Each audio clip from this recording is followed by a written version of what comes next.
BSM. I was going to say BDSM. I'm like, no, that's not it. Don't search that. Hey, welcome to Super Social Club. I'm Jeremy. This is Whiskey in the Six. I'm Rob. Welcome to the Whisky Rant Podcast. So I'm a little crusty. It's frustrating. And it's going to be a little bit of a rant. I don't understand it. I don't know why. Some sort of injustice. Anyway, end rant. Hello and welcome back to the Whisky Rant Podcast. I'm Jeremy. I'm Rob. And today, talking about the LCBO lottery just happened. 95% of people got an email saying you didn't get shit all. Nothing. Including myself. It's probably like 98% of people. You're right, yeah. It's probably like 100% of people, almost 100%. We're talking about, the chase for whiskey, for rare whiskey. Is it even worth it anymore? Are you getting burnt out from the whiskey game these days? I know that I am, for sure. Dude, we talked about this recently, and I was live last week, and we talked about it in the rant. Yeah. Just how, I don't know how much longer I have doing it. And it's coming directly from the chase. Mm-hmm.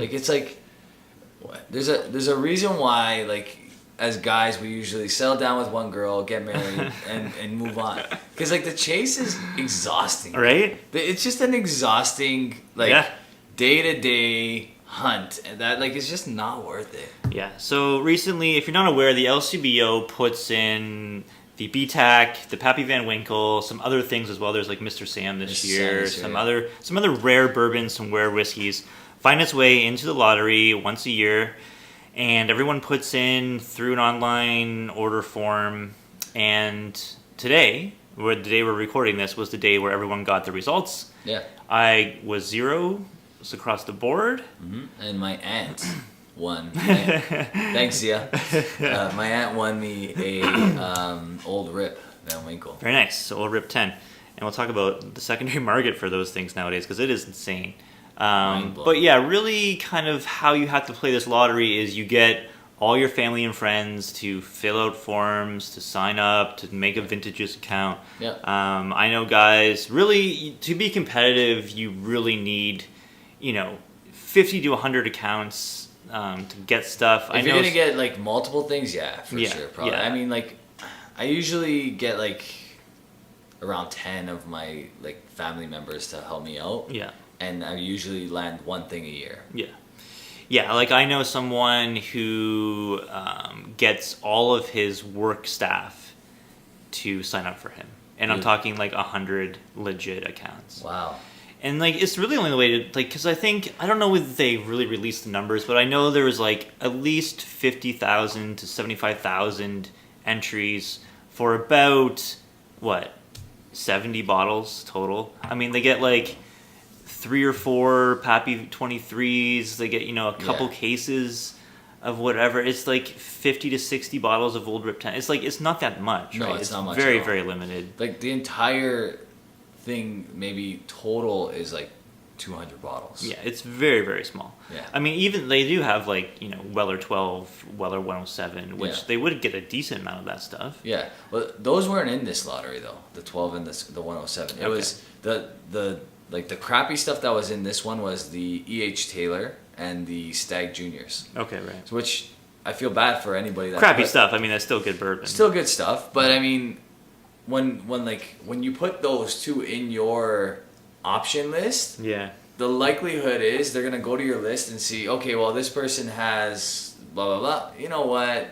He chose the Stag Junior. We'll give him a Stag Junior. I wonder how they actually do it. If they go okay, here's Pappy 23, there's 4 bottles, and they randomly select one person, and then that name comes out. Yeah. And they go to the next thing. Because if it's that, or if it's you would hope. If you get one bottle, then you're out of the drawing for the remainder of the bottles. Well, that year that I happened to win 2 things, paid with the same credit card, and lost both because I was an idiot.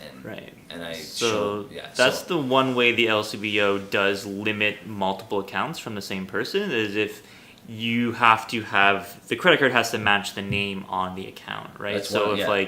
If I'm paying for my bottle that I won plus some my brother, he won and I pay for his bottle, that's a red flag, and it comes up. They'll cancel both your bottles because essentially what they're saying is that you've made illegitimate accounts. That's right.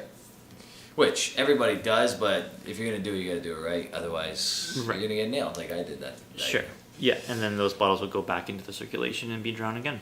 Yeah.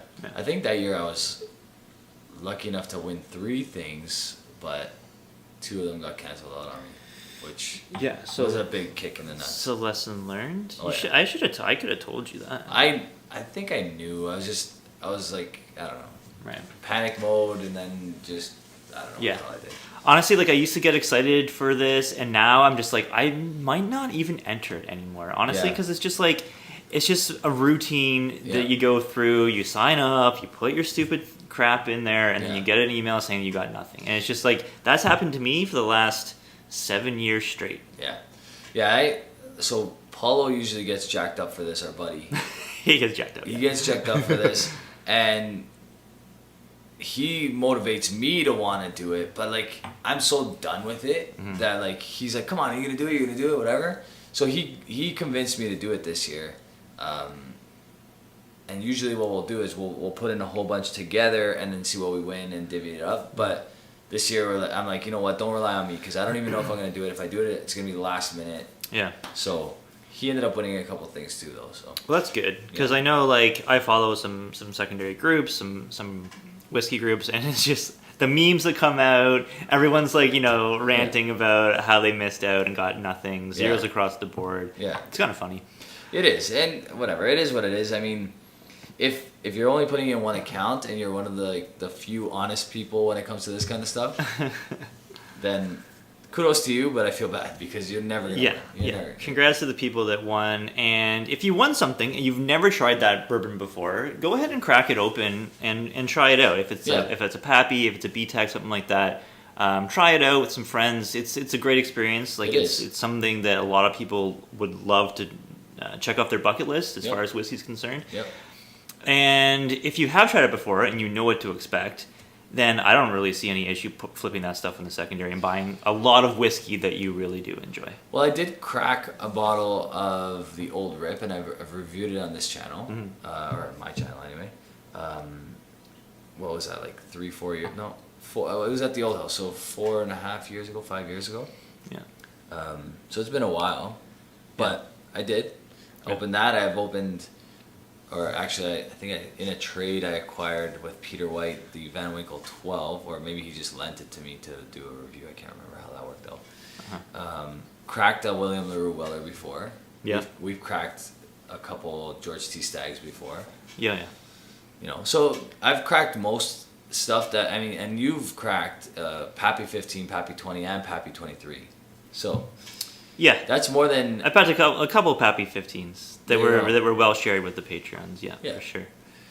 So there you go. Yeah, it's great to experience those things. Obviously everyone knows that they're not worth what you can get on secondary, and I mean, if you want to sell it for crazy money and get a bunch of different stuff that you like, I don't really see an issue with that. Yeah, because there's someone out there that will pay it. Absolutely. While we're on the topic of the LCBO, we should mention some things from the last episode we did. Because I think I made one error. There was talk of the Macallan, the 1926 Fine and Rare. Yeah. And I said that it had dropped in value by like 400,000 or something. Okay. Different bottle. We were talking, there was a different bottle. So the one that went for the super high amount of money, like the all-time record, 1.4 million pounds, was the more limited artist edition. And the one that I researched, the 1926, it was just the regular Macallan standard Fine and Rare label. All right. So I just wanted to correct that. So it didn't drop a crazy amount in secondary. It was a different bottle. Okay. Yeah. Fair enough. I mean, it was a cool story when you did that. Right? It sounded like great. That was a great story. But so different bottles. Even though the article it looked the same to me. I don't know whatever. Yeah. But it was a different bottle.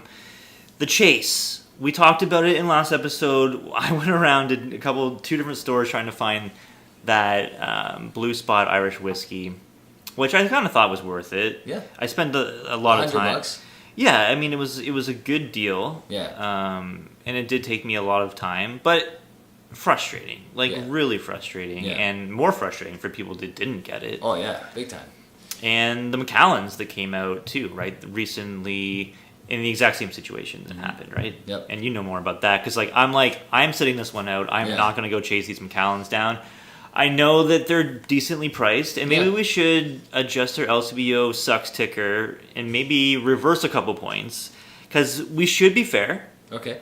The LCBO did have a good price on that blue spot. It's a good price. They did have a pretty decent price on these Macallans. True. But I was not interested in chasing these down. You did buy a couple. I did. I got it. I mean, I reviewed it. If you're watching this, then you've probably already watched that video, or if it's already up if you want to. You know what? The Macallan price, I have no qualms about the pricing on the blue spot and the Macallan. They got a decent amount of both.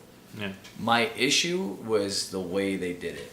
Right. You know, I think this is just a no-brainer at this point. Like, throw it online. Yeah. Give it a week. If it doesn't sell out online, then throw it to whatever store wants it. But at least if you throw it online, everybody gets a chance, and you might sell it out. You might sell out in like 3 seconds, and it's minimal legwork for them because they're selling it before they're moving it to a store. Yeah. You know? Yeah, I think that's the way they should really do it. And I think someone made a comment about, we were talking about the vintages and the wine that was coming out, and they do it in a more fair way. Like, you get the newsletter, like, these are the wines that are coming out, and then you place your order online. Yep. And I think that would be a more fair way of doing it. If they have more orders than bottles, then they just randomly draw. Yeah. Right? Yeah, absolutely. I mean... And a more fair way of doing it even still, like, let's say that you missed out on this Macallan. Let's say your chances of getting something that comes out next time are greater, right? So it's like you got a bottle, maybe your name goes to the bottom of the list, and people that haven't got anything yet go to the top, and then their names are drawn before yours are. Yeah. Like, there's way more fair ways of doing this. Absolutely. And it's not really thought through, and like these Macallans, right? It's like, is it one per customer? I don't know. It depends on the store, depends on the manager that day, depends on if they've read the freaking brief. I don't know. It's true, and it actually changed within 3 days, because what happened, they released that Macallan, probably about 200 bottles they released of it in like 3 days. Every store that got it sold out in minutes. Right, so the Macallan we're talking about is which one again? The Harmony Rich Cacao. All right, and then the other one was... the first collection, and the blue spot is the 7-year-old. Is that the other one? Well, what's the other Macallan I'm talking about? The other Macallan... I didn't buy it. I didn't care for it. We'll throw it up. They will be on the screen already, so you'll see what we're talking about. Something, I don't know. We'll put it on the screen. If you're listening on podcast. Some gimmicky bullshit that is like 40% alcohol. Okay. Whatever. Nothing. Right. Trash. No, the Harmony is really good though. I really enjoyed that one. Yeah, you scored it pretty high. I think it was a high score, for what I was maybe thinking about it.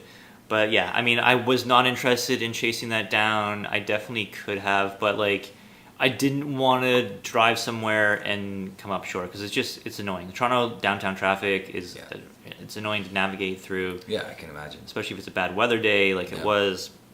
Our good buddy Casey was like, "Hey man, are you gonna grab some? Can you hit me up?" I'm like, I would, but I'm not chasing these down. Like I'm not feeling. I'm going to work soon. It's just like it's too much. It wasn't easy to get. That was the problem. Yeah. Like, and you're in the downtown core, so it's like maybe a little easier for you than me, because it seems like. Well, there's lots of stores close by, like close distance. Yeah.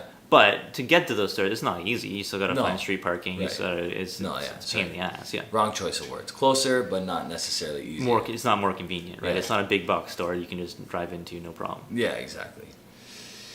So, I mean, I guess now's a good time to introduce what we have on the table over here. Mm-hmm. We have the Two Brewers Release 28, which is their special finishes, mature in sherry and Hungarian oak toasted. With, Hungarian oak and sherry.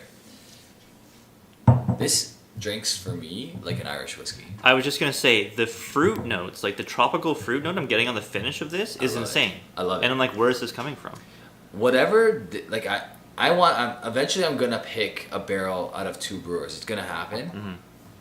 Mm-hmm. In the works, talking to them about it, talking to a store to see if they can collaborate. And I want this profile. I want something along these. Like, this reminds me a little bit of, remember that Release 24 that I loved? Yes. So that was a 10-year-old expression. I don't know how old this one is. I'm going to say that there's a combination of maybe like 7 to 12, right? Because, you know, they're as old as 12 now. Like this Release 29 is a single cask 12-year-old. Yeah. But the 28, I don't know, they can do this whenever they want, it seems like. And like the description on the back is bang on. It says like mango, papaya. Yeah. There's like, it's just beautiful. I love it. I love that profile in a whiskey. I don't know, I'm a big fan. And are we contributing this to maybe that Hungarian cask? Like, were they using ex-bourbon and then they finished it in sherry in Hungarian? It's possible, but I do know that the only time I remember them aging in sherry where I got this note was at Release 24. Yeah. There's PX casks in that Release 24, but it has something to do with the way their grain interacts with their stills. They use malted and unmalted barley, I believe. Or maybe not. I think it's all malted because they use a lot of their stuff for beer. So they use a lot of the malts that they're getting from, like, for beers as well. They use chocolate malts. They use like all sorts of different types of malt grains to put in here. But I don't know. I don't know what it is. Honestly, they're mad scientists. These guys are like, I'm pretty sure I know I've heard the story a few times, but I'm pretty sure Bob and Alan, if I'm not mistaken, are the two co-owners, also involved in like distilling and whatever else. I think they're engineers, if I'm not mistaken. Right. And yeah, they have that really kind of unique way of brewing that is kind of replicated in beer brewing from somewhere in Europe, right? You can read up about it if you don't have a. If you have like a German style, I think. Yeah, they've kind of incorporated distilling for whiskey with this kind of technique, and it's kind of unique in that way. And you should read up on it because we won't be able to explain it as well as they have it on their website. So check that out. I would like to get them on the channel eventually and have like just Bob explain it. You know what I mean? Because I think that would be great for everybody to watch. These guys are entering into a category for me where they compete with some of the best whiskeys in the world for me. Like, we know your love for Two Brewers. It is not. It has been shared quite often, and it's for good reason. Yeah, I mean, the way I'm trying to like express this to you guys is that like these guys are no longer just a really good Canadian single malt. This is just a really good world whiskey, in my opinion. Like something that people need to experience, and I know it's not easy to. That's the problem, but the combination of things they're doing there with their mountain, like ice, glacier water and stuff like that, because they're in Yukon, right? Yeah. So but I believe that all their aging facility is indoors, so it's not really getting like exposed to winter at all, which it's cold in Yukon, right? But it's a heated facility, so the facility, I believe he told me, it never gets like lower than like 16 or 17 degrees inside. Yeah. Ever. We're talking Celsius. Celsius, yeah. So that's about like, what's that for our American friends? High 60s? 60, around 60 Fahrenheit? Yeah, something like that. Is it low 60s maybe? Around there. Yeah. Like I think like 22 degrees Celsius is around 70 Fahrenheit. Okay, fair enough. So then, yeah, so in the 60 to 75 range annually, like throughout the year, right? Never drops lower than that. So that's pretty good for whiskey aging when you compare it to Scotland, that never probably exceeds 75, and there's times where it's much colder. Sure, yeah. I mean, all things being equal, the hotter it is, the quicker the whiskey's going to age. Yeah, these really, like this batch released 28. I'm really gravitating towards this. I think the finish on this thing is super complex, and those tropical fruits, you do not expect that, and then it hits you, and you're like, what has happened here? Yeah, and this is 46%, but the viscosity on it's great. And the other one's cask strength. Like I said, it's 12 years old, and I really do enjoy the Release 29, but not as much. Yeah. Not as much. And despite the fact that it's cask strength, which, we both really gravitate towards cask strength stuff. But here you go, ladies and gentlemen. Rob is saying that he prefers a 46 over a cask strength. Yeah, it's happening. Right? Man. It's happened a few times this year already. Narby's mind will be blown. I know. I actually really want Narby to try Two Brewers. I'm going to send him, when I do my barrel pick, I'm going to send him a bottle. I'm going to send him a bottle. This way he can try it. It's got to happen. Yeah. It's going to happen. Yeah. Well, we're talking about chasing stuff down and how it's getting tiresome for us. This stuff is fun to chase down. Because there's not like this hype around this, exactly. right? Yeah. Right? It's like they have all these different releases and they're all kind of different. And, you try one and you're like, okay, now I got to find this, right? Mm-hmm. Like, who's holding this batch? Like, release 24, right? That one was a super popular release. Yep. Even some stuff like Shelter Point has some really unique barrel pick, single cask that like Kensington Wine Market did. Like, that bottle was super sought after as well, right? So, like, those kind of things, like, chasing that down is cool because you're not paying a crazy amount of secondary markup because it's not as popular. Yeah, exactly. I think for me, like, that's where I'm at with chasing whiskey now. Yes. Like, I want to chase like stuff down like this. I don't want to chase down bourbons and scotches that are inflated to the point where it's not worth drinking them. I totally agree, man. Like, I'm so fed up with the grind that the other day I'm like, you know what? Like, I'm not even gonna, like, I spent like $1,000 on Vinart's website. Like, I just like, give me all these independent bottles. I got like 6 bottles or whatever it was for a really good price, like based on like age and ABV and all these different things. Yeah. And I didn't have to fight anybody for it. I didn't have to call the stores and say, hey, do you have this in stock? I just went on a website, made my list, sent it to them.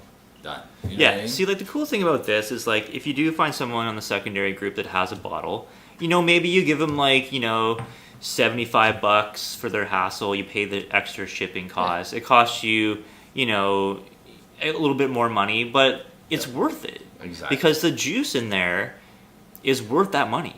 I agree. And the thing is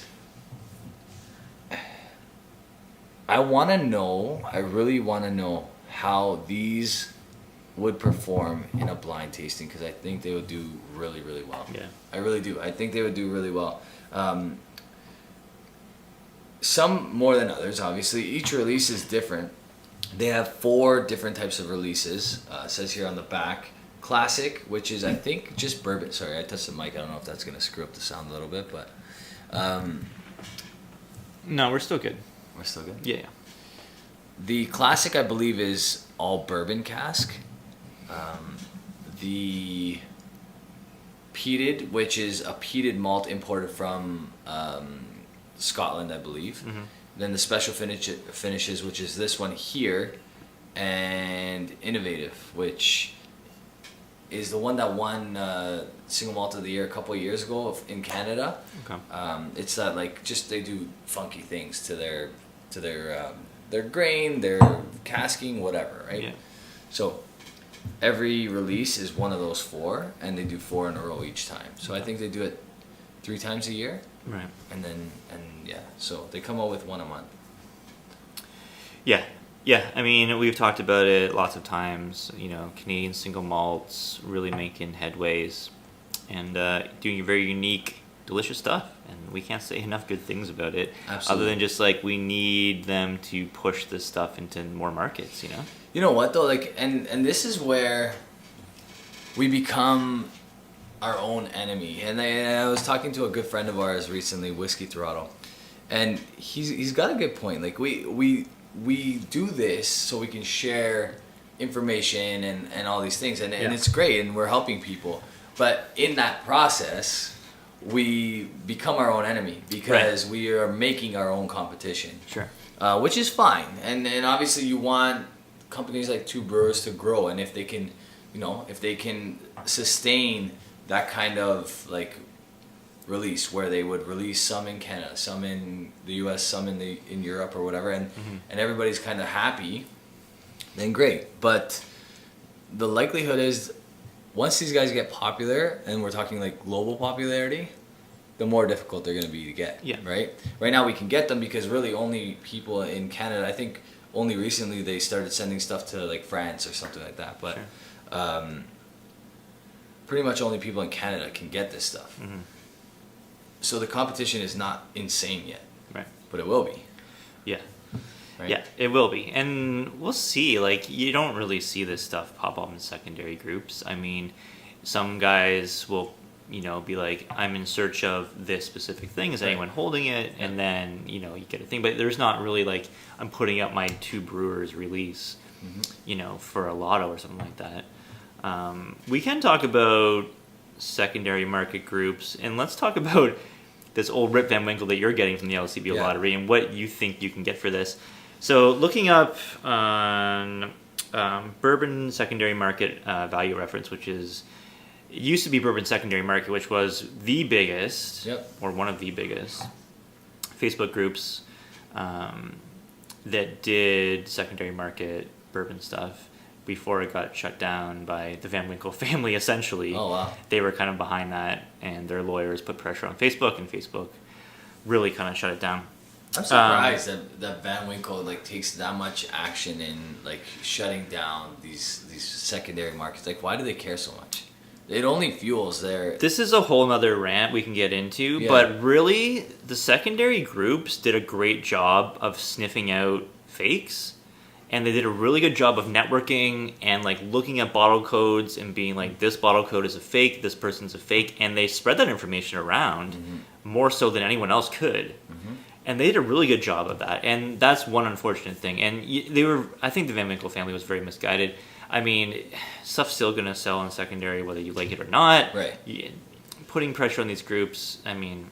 whatever. Anyway, this group turned into a value reference, so people could just without posting stuff for sale or for lotto, they could be like, this is what the current market price of this is. And that's what we use when we look up stuff on secondary, because it's a very real world accurate representation of bourbon in America and US prices. Yeah. So Old Rip Van Winkle 2021 release, you know how much it goes for. It's gone up double since we probably were drinking this stuff. Yeah, since I opened the bottle, this is more than double. More than double. Right. I think back then, if I were to flip that bottle, I would have got $400 for it. Yeah. So recently, as far as a couple months ago, Old Rip Van Winkle 10 was selling for between $950 to $1,100 US, which is insane. It's mind blowing. Insane that you can get $1,300 Canadian. That's crazy.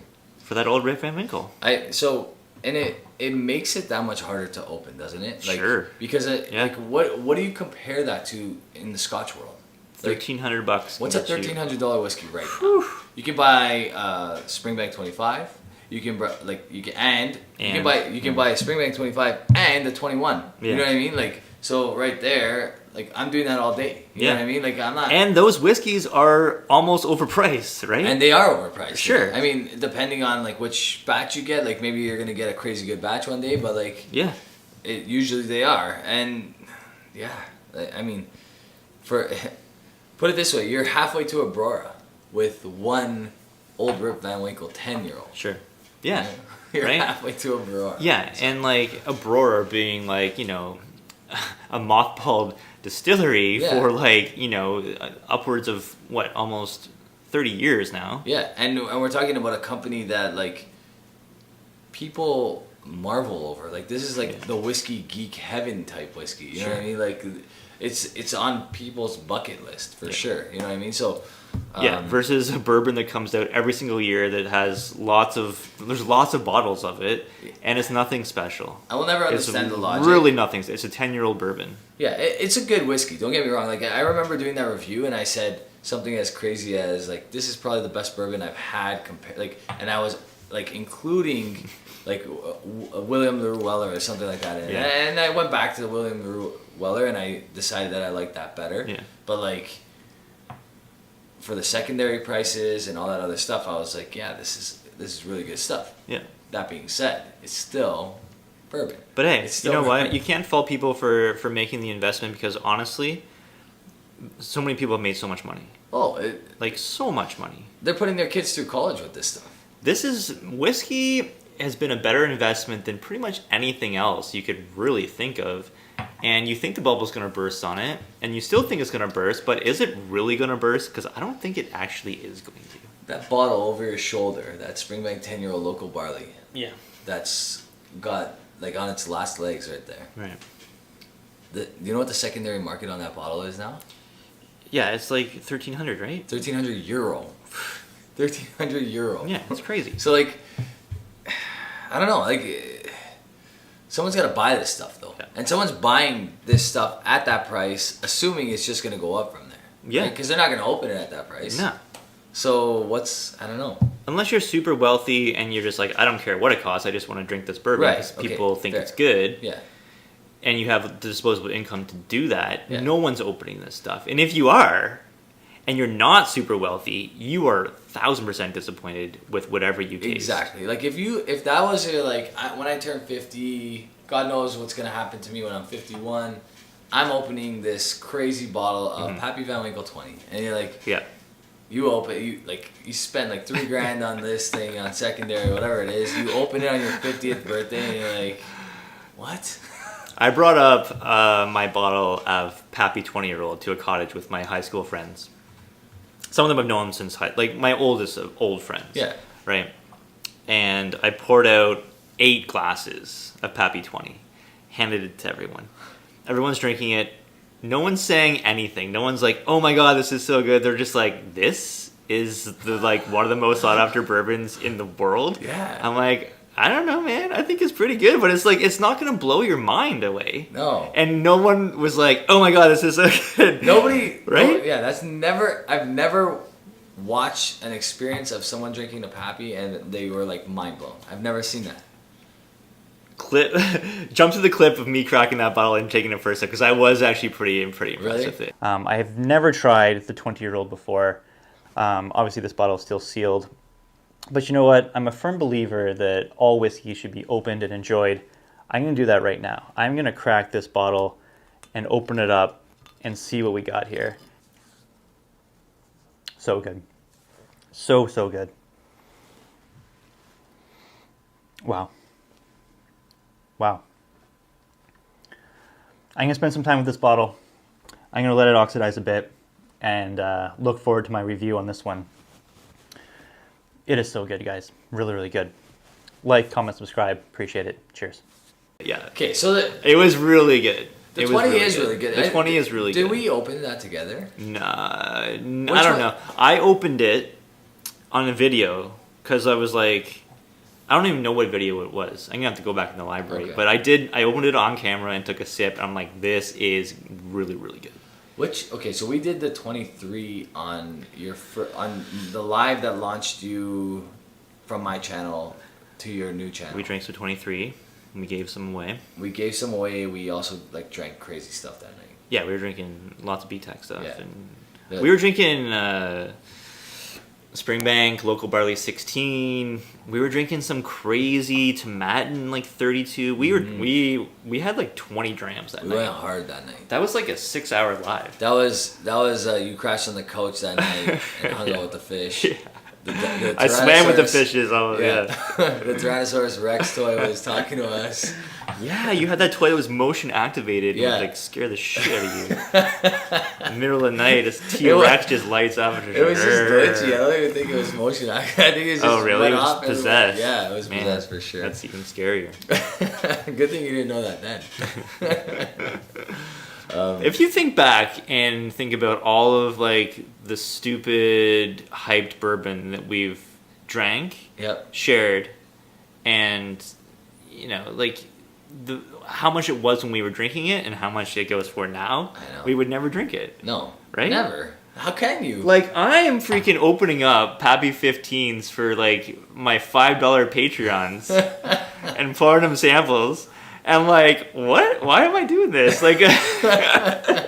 I'm taking a bath on this stuff. Oh, 100%. But obviously it's great because You're sharing. It's nice. Like people that would never get a chance to maybe try it unless they're shelling out huge money get to try it, which is great, and I think that's fine. I don't have any regrets. It is great, yeah. But honestly, like if I've known where that bottle is going to be, I would sell it and bring more stuff to my Patreons that I think is better. I mean, if you think about it, the stuff that we've purchased over the last 6 years, we could probably, if we never opened the majority of it, we could sell it all in one shot and like literally host an event. I'm not exaggerating here. Yeah. We could host an event where, we could probably fly a couple people in. We could probably have, comped 500 people at this event. Macallan original cast strength, right? Crack that bottle, share it with Patreons. Yep. Booker's Rye. The price on Booker's Rye, it went through the freaking roof and is still going through the roof. What's Macallan Edition 1 going for these days? Yeah, Macallan Edition 1, right? Crazy through the roof. I opened probably about like 5. Macallan Edition 2. That's what I was going to say. I opened probably 5 Macallan Edition 2s. I had, I think, 3 bottles of Macallan Edition 2, and I returned 2 of them to the LCBO for credit because I wanted to get something else. Because I was like, what do I care about Macallan Edition 2 for? I don't care about it. I know, right? Right? I'm like, whatever. It's like $1,200 that bottle. I was like, why don't I just blow my brains out? It's okay, man. It happens to the best of us. It is what it is. We should probably get to scoring these bottles. We should score these. Let me go first. I'm going to say this release 28, I crushed it. It's gone. Yeah. I drank it really quick. It's so good. It's delicious. The finish on it is really where it shines. It's super complex. And fruity bubblegum, like crazy. Yeah, I don't even know what's going on there. It's nuts. You get this like cream soda kind of note to it, and like tropical fruits are coming in. It's a Frankenstein, and I'm here for it. Digging it. I'm like 88 and a half, I want to say. Like, it's up there. Yeah. It's really, really good, and I need to get a bottle of that.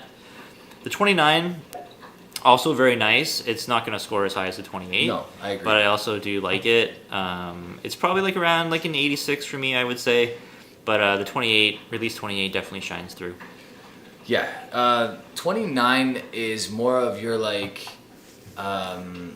your caramels, your like that kind of stuff. It does say fruity notes on the bottle, but I'm thinking more like burnt sugar, like the stuff that you would expect from almost like a bourbon cask or virgin oak type scotch. That's kind of what I'm getting out of that one. Although it's not a scotch, obviously, it's a Canadian single malt. Yeah. But I would say, I think you're right. I think it's like an 85, 86. It's good, and it might get better, and it might have been better if we added a couple drops of water. Maybe it would have been a little bit fruitier. Because you do get like on the nose, you do get like a back end of like fruit. Right. But not as much. Yeah. So like I said, I think you're bang on with the 86. And then the 28, the release 28 is just, for me, it's stupid. I think this is this is a clear-cut 89 for me, and the reason why it's an 89 is because I'm definitely going to buy another bottle of this. Yeah. And it's one of those like whiskeys that for the price, I put this up against like pretty much anything at that like $100. Let's talk price. How much did you pay? Yeah, so this was $150. So we're talking about this is a 12-year-old. Release 29 is a 12-year-old. So it's their earliest like barreled stuff. Yeah. So obviously this is what like new distillery, right? So this is like probably year one. Like their first stuff they laid down, right? Yeah. So they haven't mastered their craft yet. They're still like working out the kinks and stuff like that. And that's 12 years old. Still very good at 12 years old. But then you have something like this that's probably a combination of like 7 or 8 years old. Yeah. And blows it away, in my opinion. So 150 based on age mainly, and the fact that it's 56%. Yeah. I believe this is just over or just under $100. Right. So for $100, I think that's a great whiskey. I'll buy that all day. I would buy it for 100 for sure. Yeah. Without a doubt. Yeah. So that's it. Yeah, I would definitely give that an 89. I think like very like close to your marking, like 88, 89. Yeah. Yeah, I think I really wonder what this would have been like at cask strength, because it reminds me a lot of that release 24 that I absolutely adored. Right. Yeah.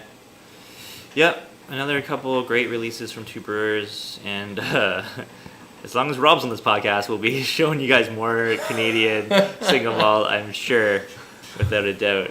Yeah, I mean, I haven't bought any in quite some time, just because we've done a lot and like whatever. I mean, the podcast these are what we're drinking on the podcast, but it's not like our typical reviews where I feel like this is a good time to showcase it, because like people tune in, I think, to hear what the subject's about, not necessarily the whiskey, but the whiskey's a highlight. Yeah. Right? Yeah, we gotta be drinking something. Yeah. I mean, this is whiskey a podcast, whiskey podcast. Well, that's going to do it for us. Thank you so much for tuning in. If you guys want to support the podcast a little bit more, check out our Patreons. You can go to either of our Patreons, and for as little as $1, you can get this podcast sooner than anyone else. Yeah. Stay tuned for some Whisky Rant merchandise coming, sooner or later. Maybe? Question mark? Hopefully, yes. And yeah. Thanks again, guys. Really much appreciated. Stay classy. Stay classy, San Diego. Cheers. Cheers.